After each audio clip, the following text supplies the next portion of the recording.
Assalamualaikum warahmatullahi wabarakatuh. Puji syukur kami panjatkan kehadirat Allah Subhanahu wa Ta'ala yang telah melimpahkan rahmat dan karunia-Nya kepada kita semua, sehingga kita dapat melaksanakan Zoom pada hari ini. Sebelumnya, kami dari kelompok 10 akan mempresentasikan materi mengenai bentuk-bentuk penguatan perseroan berupa pemisahan, pemeriksaan, pembubaran, dan juga likuidasi perseroan.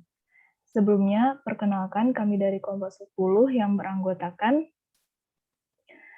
saya sendiri Fadilah Ilsan selaku moderator pada presentasi hari ini dengan BP 20, 10, 11, 21, 29 dan dua rekan saya.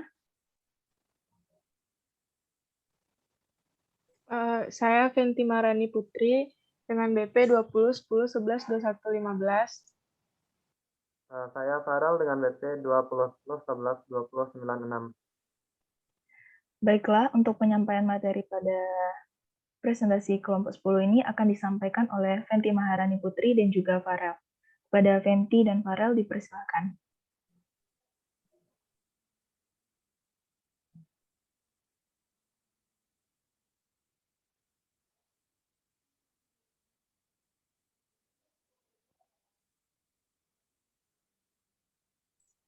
Baiklah, yang pertama pemisahan perseroan. Pemisahan adalah perbuatan hukum yang dilakukan oleh perseroan untuk memisahkan usaha yang mengakibatkan seluruh aktiva dan pasifa perseroan beralih karena hukum kepada dua perseroan atau lebih, atau sebagian aktiva dan pasifa perseroan beralih karena hukum kepada satu perseroan atau lebih.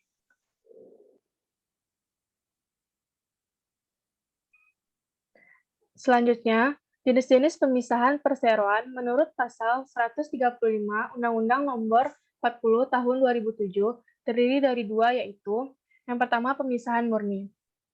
Pemisahan murni ialah pemisahan yang mengakibatkan seluruh aktiva dan pasifa perseroan beralih karena hukum kepada dua perseroan lain atau lebih yang menerima peralihan dan perseroan yang melakukan pemisahan usaha tersebut berakhir karena hukum. Yang kedua, pemisahan tidak murni.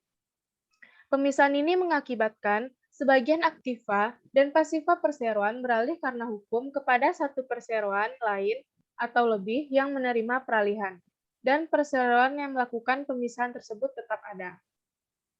Di samping kedua jenis pemisahan tersebut, dalam praktiknya dikenal juga yang pertama pemisahan hibrida.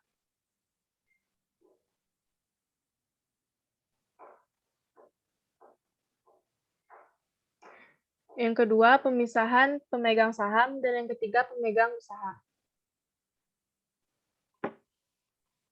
Selanjutnya, prosedur atau langkah-langkah di pemisahan perseroan.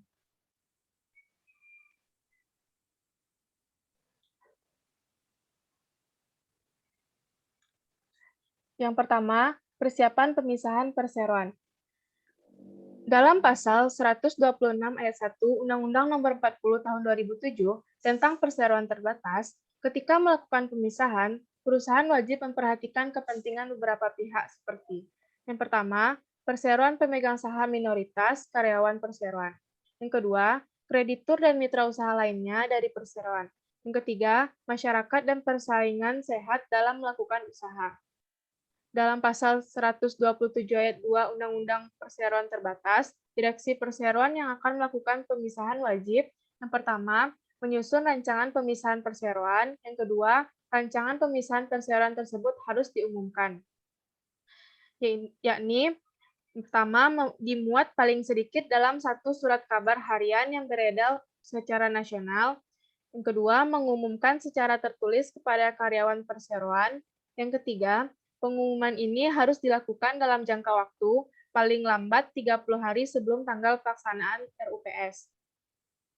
Dalam pengumuman tersebut, harus disertakan klausula yang menyatakan bahwa pihak yang berkepentingan dapat memperoleh rancangan pemisahan perseroan di kantor perseroan terhitung sejak tanggal pengumuman sampai dengan tanggal RUPS dilaksanakan.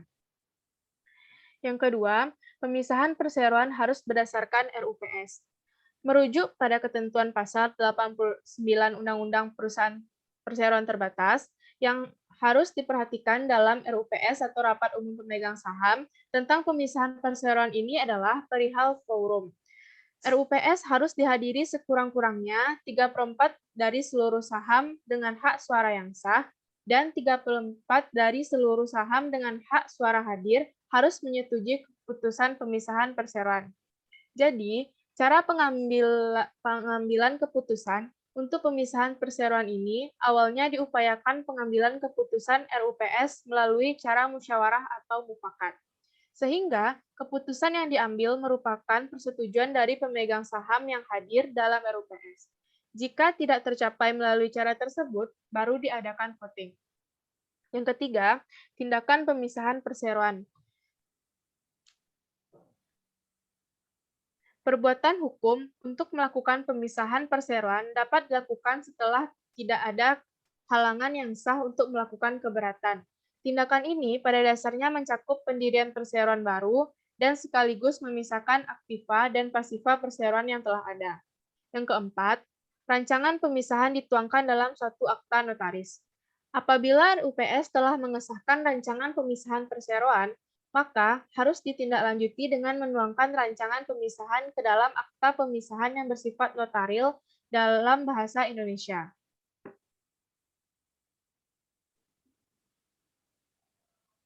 Selanjutnya, ini akibat hukum pemisahan perseroan. Yang pertama, pemisahan tidak murni dapat menimbulkan pengendalian terhadap perusahaan spill-off oleh perusahaan asal.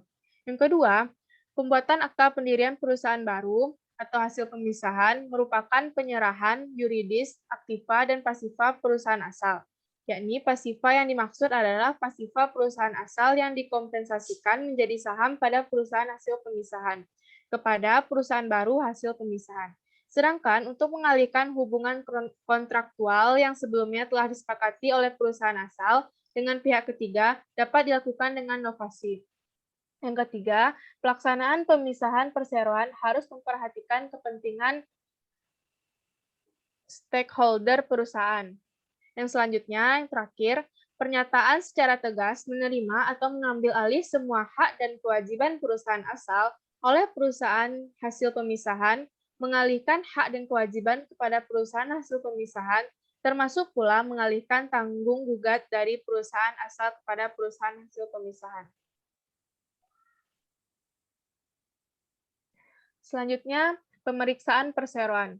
Menurut pasal 138 ayat 1 Undang-Undang Nomor 40 Tahun 2007 tentang perseroan terbatas, pemeriksaan terhadap perseroan dapat dilakukan dengan tujuan untuk mendapatkan data atau keterangan dalam hal terdapat dugaan bahwa, yang pertama, perseroan melakukan perbuatan melawan hukum yang merugikan pemegang saham atau pihak ketiga, atau yang kedua, anggota direksi atau dewan komisaris melakukan perbuatan melawan hukum yang merugikan perseroan atau pemegang saham atau pihak ketiga.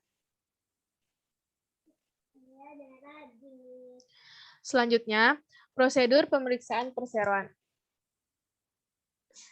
Adapun prosedur yang pertama yakni pengajuan permohonan.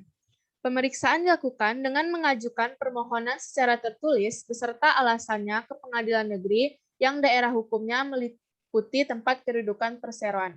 Yang kedua, pemeriksaan. Ketua Pengadilan Negeri dapat menolak atau mengabulkan permohonan.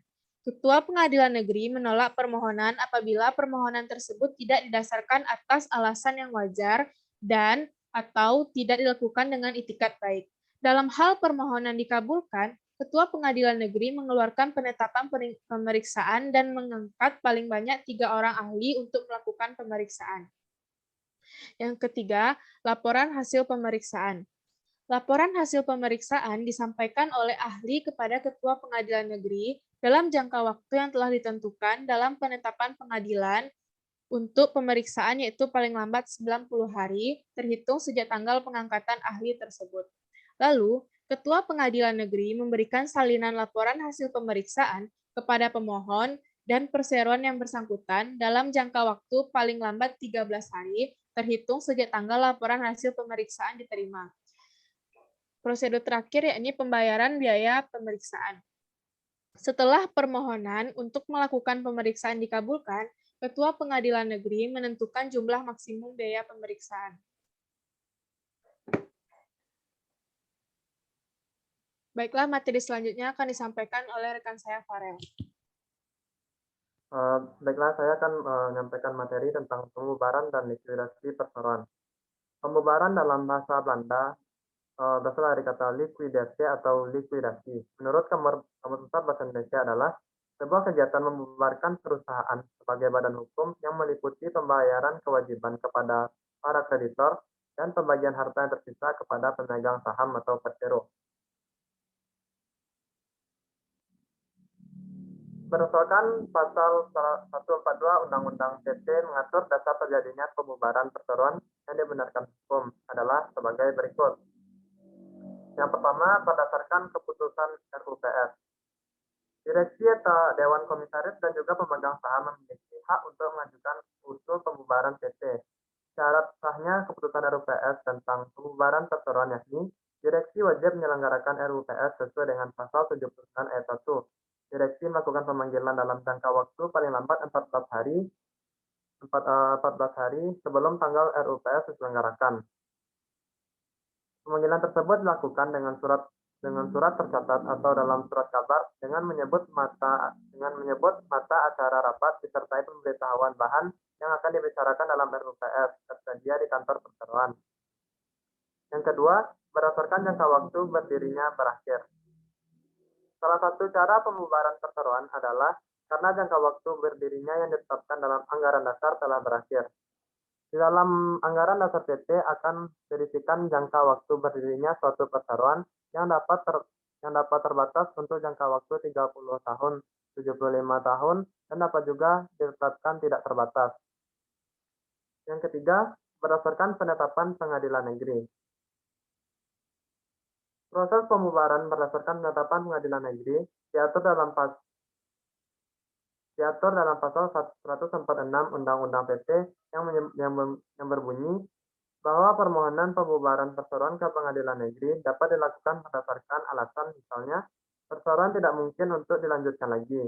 Yang dimaksud perseroan tidak mungkin dapat dilanjutkan lagi antara lain: 1. Perseroan tersebut tidak melakukan kegiatan usaha atau non-aktif selama 3 tahun atau lebih. Dalam hal sebagian besar pemegang saham sudah tidak diketahui alamatnya walaupun telah dipanggil melalui iklan dalam surat kabar. Yang ketiga, dalam hal perimbangan pemilihan dalam perseroan dan demikian rupa sehingga RUPS tidak dapat menghasilkan suatu keputusan yang quorum. Misalnya 2 pemegang saham yang memiliki masing-masing 50% saham atau kekayaan perseroan telah berkurang sedemikian rupa sehingga dengan kekayaan yang ada tidak cukup bagi perusahaan untuk melakukan kegiatan operasional. Selanjutnya, harta pilot perseroan tidak cukup untuk membayar biaya kepailitan. Ketentuan pasal 142 ayat 1 huruf A berbunyi, dengan dicabutnya kepailitan berdasarkan putusan pengadilan niaga yang telah mempunyai kekuatan hukum tetap, harta pilot perseroan tidak cukup untuk membayar biaya kepailitan. Lalu, pasal 17 ayat 2 dan pasal 18 Undang-Undang KPKPU, pencabutan putusan pernyataan pilot yakni apabila harta pilot tidak cukup untuk membayar biaya kepailitan. Pengadilan niaga atas usul hakim, pengawas dan setelah mendengar panitia kreditur sementara, serta memanggil dengan sah atau mendengar kreditur dapat memutuskan pencabutan putusan pernyataan pilot. Selanjutnya, harta pilot yang telah menyatakan pilot dalam keadaan insolvent. Ketentuan pasal 142 ayat 1 huruf C berbunyi, pembubaran perseroan terjadi karena harta pilot perseroan yang telah dinyatakan pilot berada dalam keadaan insolvensi, sebagaimana diatur dalam Undang-Undang tentang Kepailitan dan permohonan kewajiban pembayaran utang. Selanjutnya, izin usaha dicabut. Maksud dicabutnya usaha perseroan sehingga mewajibkan perseroan melakukan likuidasi adalah ketentuan yang tidak memungkinkan perseroan untuk berusaha dalam bidang lain setelah izin usahanya dicabut. Terjadinya pembubaran perseroan jika izin usahanya dicabut bersifat imperatif, yakni perseroan wajib melakukan likuidasi. Sifat imperatifnya digantungkan pada syarat apabila pencabutan izin itu mengakibatkan perseroan tidak mungkin lagi berusaha dalam bidang lain.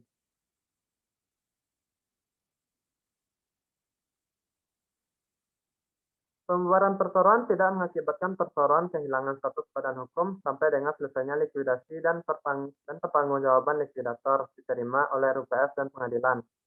Kewajiban likuidator dalam melakukan pemberesan harta kekayaan perseroan dalam proses likuidasi meliputi pelaksanaan 1. Pencabutan dan pengumpulan kekayaan dan utang perseroan. Yang kedua, pengumuman dalam surat kabar dan berita negara Republik Indonesia mengenai rencana pembagian kekayaan hasil likuidasi. Yang ketiga, pembayaran kepada para kreditur. Yang keempat, pembayaran sisa kekayaan hasil likuidasi kepada pemegang saham. Yang kelima, tindakan lain yang perlu dilakukan dalam pelaksanaan pemberesan kekayaan.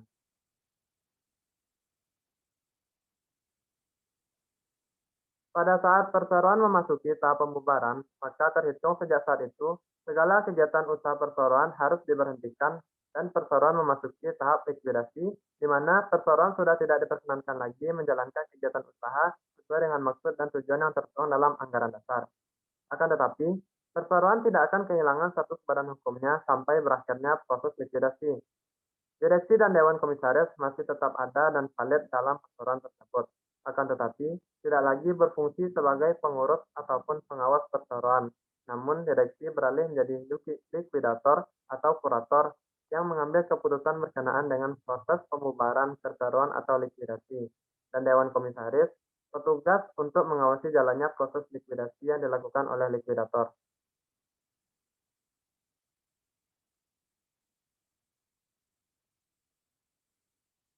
Selanjutnya, tahap-tahap likuidasi. Yang pertama, pengumuman dan pemberitahuan pembubaran perseroan.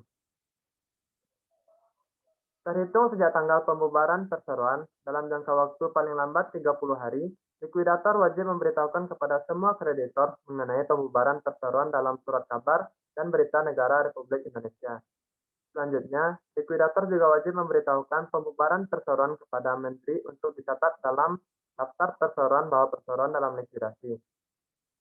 Kemudian, likuidator melakukan pemberitahuan kepada kreditor dalam surat kabar dan berita negara Republik Indonesia. Sebagaimana yang dimaksud di atas, pemberitahuan harus memuat pembubaran perseroan dan dasar hukumnya, nama dan alamat likuidator, serta cara pengajuan tagihan dan jangka waktu pengajuan tagihan. Jangka waktu pengajuan tagihan tersebut adalah 60 hari terhitung sejak pengumuman pembubaran perseroan. Dalam hal pemberitahuan kepada Menteri tentang pembubaran perseroan, likuidator wajib melengkapi dengan bukti dasar hukum pembubaran perseroan dan pemberitahuan kepada kreditor dalam surat kabar. Apabila pemberitahuan kepada kreditor dan Menteri belum dilakukan, pembubaran perseroan tidak berlaku bagi orang ketiga. Jika likuidator lalai melakukan pemberitahuan tersebut, likuidator secara tanggung renteng dengan perseroan bertanggung jawab atas kerugian yang diderita pihak ketiga. Yang kedua, pencatatan dan pembagian harta kekayaan. Menurut pasal 149 ayat 1 Undang-Undang UU PT, Undang-Undang Perseroan Terbatas, kewajiban likuidator dalam melakukan pemberesan harta kekayaan perseroan dalam proses likuidasi harus meliputi pelaksanaan 1. Pencatatan dan pengumpulan kekayaan dan hutang perseroan. 2. Pengumuman surat kabar dan berita negara Republik Indonesia mengenai rencana pembagian kekayaan hasil likuidasi. Yang ketiga, pembayaran kepada para kreditor. Yang keempat, pembayaran sisa kekayaan hasil likuidasi kepada pemegang saham. Yang kelima, tindakan lain yang perlu dilakukan dalam pelaksanaan pemberesan kekayaan. Selanjutnya, pengajuan keberatan kreditur. Kreditur dapat mengajukan keberatan atas rencana pembagian kekayaan hasil likuidasi dalam jangka waktu paling lambat 60 hari terhitung sejak tanggal pengumuman pembubaran perseroan. Dalam hal pengajuan keberatan tersebut ditolak oleh likuidator, kreditor dapat mengajukan gugatan ke pengadilan negeri dalam jangka waktu paling lambat 60 hari terhitung sejak tanggal penolakan. Kemudian, kreditor yang mengajukan tagihan sesuai dengan jangka waktu tersebut, dan kemudian ditolak oleh likuidator dapat mengajukan gugatan ke pengadilan negeri dalam jangka waktu 60 hari terhitung tanggal penolakan. Sebaliknya, kreditor yang belum mengajukan tagihannya dapat mengajukan kembali pengadilan negeri dalam jangka waktu 2 tahun terhitung sejak pembubaran perseroan diumumkan. Selanjutnya, tahap pertanggungjawaban likuidator. Likuidator bertanggung jawab kepada RUPS atau pengadilan yang mengangkatnya atas likuidasi perseroan yang dilakukan, dan kurator bertanggung jawab kepada hakim pengawas atas likuidasi perseroan yang dilakukan. Yang kelima, pengumuman hasil likuidasi. Likuidator wajib memberitahukan kepada Menteri dan mengumumkan hasil-hasil proses likuidasi dalam surat kabar setelah RUPS memberikan pelunasan dan pembebasan kepada likuidator, atau setelah pengadilan menerima pertanggungjawaban likuidator yang ditunjuknya. Ketentuan tersebut berlaku juga bagi kurator yang pertanggungjawabannya telah diterima oleh hakim pengawas. Menteri mencatat berakhirnya status badan hukum perseroan dan menghapus nama perseroan dari daftar perseroan. Setelah ketentuan sebagaimana dimaksud pada pasal 152 ayat 3 dan ayat 4 dipenuhi, ketentuan ini berlaku juga bagi berakhirnya status badan hukum perseroan karena penggabungan, peleburan, atau pemisahan. Dan selanjutnya, pemberitahuan dan pengumuman sebagaimana dimaksud pasal 152 ayat 3 dan 4 Undang-Undang Perseroan Terbatas dilakukan dalam jangka waktu paling lambat 30 hari terhitung sejak tanggal pertanggungjawaban likuidator atau kurator diterima oleh RUPS. Pengadilan atau hakim pengawas pasal 152 ayat 7 Undang-Undang Perseroan Terbatas. Tahapan-tahapan likuidasi telah dinilai selesai pada saat Menteri mengumumkan berakhirnya status badan hukum perseroan dalam Berita Negara Republik Indonesia.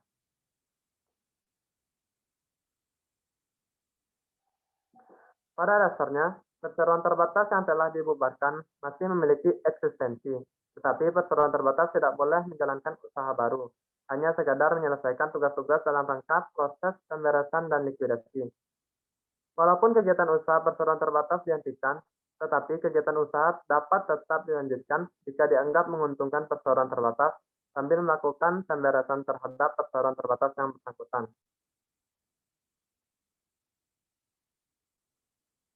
Konsekuensi hukum penempatan perseroan terbatas dalam likuidasi. 1. Kegiatan usaha perseroan terbatas harus dihentikan. Semua kekuasaan direksi beralih kepada likuidator, kekuasaan komisaris dibekukan, kekuasaan RUPS dibekukan kecuali untuk laporan terakhir likuidator untuk mempertanggungjawabkan pemberesan yang dilakukannya.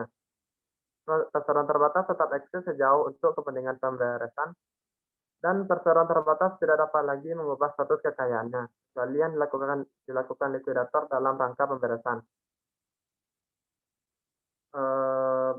Baik, dikembalikan pada moderator.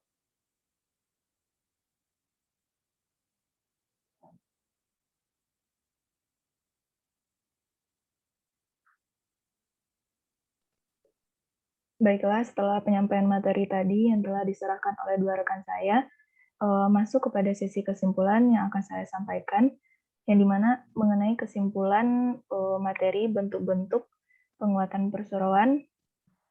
Ya, yang pertama mengenai pemisahan perseroan. Pemisahan perseroan tadi kan diartikan sebagai perbuatan hukum yang dilakukan oleh perseroan untuk memisahkan usaha yang mengakibatkan seluruh aktiva dan pasiva perseroan beralih karena hukum kepada dua perseroan atau lebih, atau sebagian aktiva dan pasiva perseroan itu beralih karena hukum pada satu perseroan atau lebih. Jadi pemisahan perseroan ini merupakan kebalikan dari konsolidasi atau peleburan. Yang kita contohkan pemisahan itu seperti misalkan suatu perusahaan A, maka itu akan dipisah menjadi perusahaan B, atau perusahaan A itu dipisah menjadi perusahaan B dan C. Berikutnya, ada pemeriksaan perseroan yang dimana menurut pasal 138 ayat 1 Undang-Undang PT, pemeriksaan terhadap perseroan dapat dilakukan dengan tujuan untuk mendapatkan data atau keterangan dalam hal terdapat dugaan bahwa perseroan melakukan perbuatan melawan hukum yang merugikan pemegang saham atau pihak ketiga atau anggota direksi atau dewan komisaris melakukan perbuatan melawan hukum yang merugikan perseroan atau pemegang saham atau pihak ketiga.